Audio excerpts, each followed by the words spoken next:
Everyone, assalamu alaikum. Welcome to Beautiful Memories by Enden. আমরা এখন আছি ফুকেট এয়ারপোর্টে। আমরা যাব ব্যাংকক। তো চলেন আপনাদেরকে দেখাই কিভাবে যাব আমরা ব্যাংকক।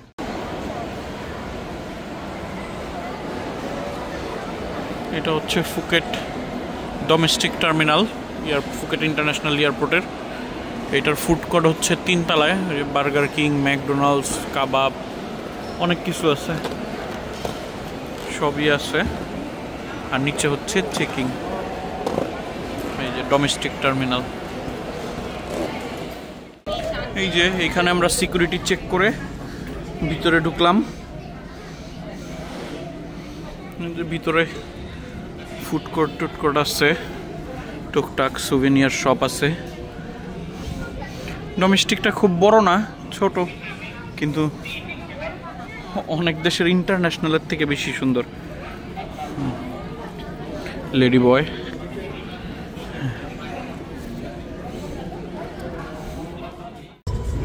আমরা প্লেনে উঠতেছি।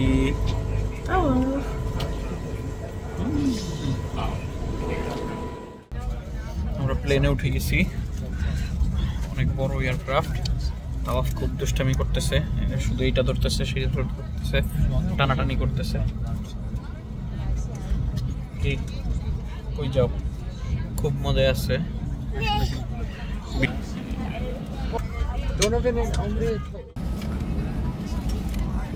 বাহিরে আসলে রানওয়ে লাইট ছাড়া আর কিছুই দেখা যাচ্ছে না।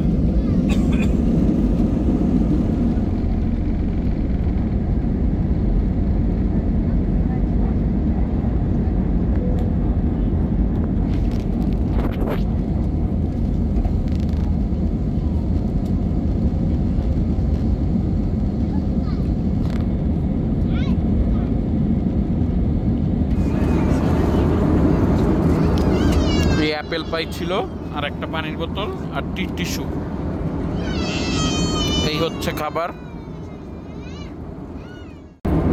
চা কফি দিচ্ছে বানায়া।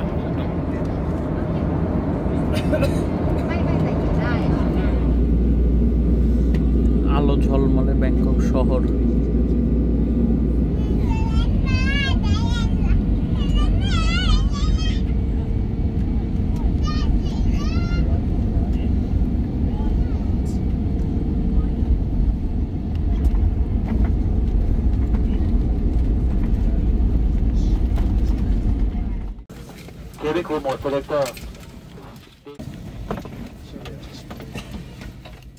প্লেন ল্যান্ড করার পর প্রায় 15-20 মিনিট হয়ে গেছে আমরা দাঁড়ায় আছি, বাট লাগেজ এখনো আসে নাই।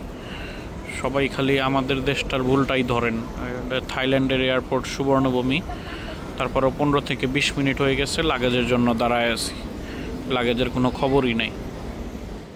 একে তো ফ্লাইট ডিলে ছিল প্রায় 45 মিনিট, এরপরে মাত্র যে 20-22 মিনিট পরে মাত্র লাগেজ আসা শুরু হয়েছে। যে ব্যাগ কয়টা আসছে এটা আমাদের ফ্লাইটের না। এইখানে এই বেল্টে 2টা ফ্লাইটের ব্যাগ নামতেছে, এটা আরেকটা ফ্লাইটের ব্যাগ। আমাদের ফ্লাইটের ব্যাগ এখনো আসেই নাই। আমাদের ফ্লাইট ল্যান্ড হয়েছে 3:35-এ, এখন প্রায় 57 বাজে, এখনো ব্যাগ আসে নাই আমাদের। এটা হচ্ছে আমাদের হোটেল রুম। আমরা রুমে ঢুকতেছি। এই যে একটা কাবার্ড, লকার, ফ্রিজ, চা কফি। এখানে লাগেজ রাখার জন্য একটা বড় মিরর, টিভি আছে, একটা সোফা আছে, একটা বড় বেড, সুন্দর। আর এই যে এটা হচ্ছে ওয়াশরুমটা দেখাই। আর সুন্দর একটা সিটি ভিউ আছে বাইরে। পুরো মেইন রোডটা, ওই যে নানা প্লাজা, ওদিকে এটা মেইন রোড। এই হচ্ছে ওয়াশরুম, স্লাইড ডোর। ওয়াশরুমে ঢুকে বড় একটা মিরর, সুন্দর একটা বেসিন।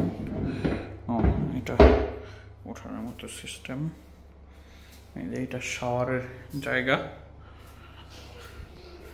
কমোডটা টোটালি আলাদা। এটা একটা খুব ভালো একটা সিস্টেম। যেহেতু যে হোটেলটাতে আছি এটা হচ্ছে অ্যারাবিক যে এরিয়া, সুকুমবিত সৈয়দ 3 এর পাশে, তো এখানে অনেক বেশি অ্যারাবিক থাকে, এর জন্য এই সিস্টেম আমাদের। ভালো একটা সিস্টেম, মানে গোসলের জায়গাটা আলাদা, কমোটের জায়গাটা আলাদা। কমোটের পানিটা ছিটলো না বা গায়ে লাগলো না।